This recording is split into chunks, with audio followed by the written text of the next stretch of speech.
Welcome to the Deep Dive. Today, we're looking at one of the most famous maritime stories ever, the sinking of the Titanic. Right, and we're drawing on an account called Mystery of the Titanic Shipwreck. Yeah, and it poses that huge question, doesn't it? Yeah. How did the greatest ship in the world actually disappear? It's a question that still hangs in the air. This account reminds us, built in 1912, billed as practically unsinkable. That idea of being unsinkable, it's almost hard to grasp now, but it was a real belief then. Absolutely. And our source mentions that feeling, setting up the tragedy, really. So it set sail from England, heading to America.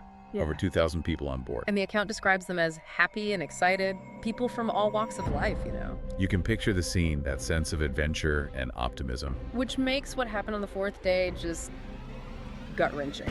The collision. With the iceberg, described so simply in the account as a big block of ice in the sea. Yeah, deceptively simple, because that big block tore a fatal wound in the ship. A big hole, as the source puts it. Yeah. And the water just rushed in, flooding. Massive flooding. And then comes one of the most critical failures of the whole event. The lifeboats. Exactly, just not enough lifeboats.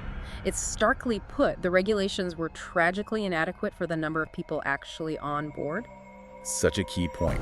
So with the ship flooding and not enough escape routes, panic. Understandable panic. And then, just a few hours later, It sinks, the account says, into the cold and dark sea. Just vanishes beneath the waves. gone in hours. It's quite shocking how quickly it happened, considering its size. And the human cost, staggering. Over 1,500 lives lost. The source calls it a very big tragedy, which feels like an understatement, really. It truly does. And that brings us back to the mystery part of the account's title. Why? Well, was it going too fast? Was there some kind of, issue with the way it was built? Negligence? Or just incredibly bad luck, hitting the ice just the wrong way. My count is clear on this. No. No one knows for sure. And that ambiguity is, I think, part of why the story endures. Definitely. That uncertainty keeps us talking about it, analyzing it. And the source mentions the wreck itself, doesn't it? Down on the seabed. Yeah, it calls it a sleeping giant. It's been explored, people have seen it. Right. Those explorations, they've given us more information, more details about the sinking process, but And not that single definitive answer to why. precisely. The fundamental questions linger. We have the narrative, the facts laid out in accounts like this one, but the ultimate cause. It remains elusive. Combination of factors most likely, but pinning it down is hard.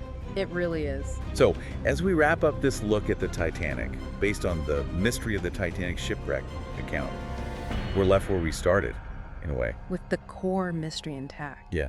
So we'll leave you with the question the source implicitly asks. What do you think? Why did the Titanic sink? Was it speed, design, fate, or something else? It's a story that reminds us, I suppose, that even the mightiest things can be vulnerable to the unexpected. Something to ponder.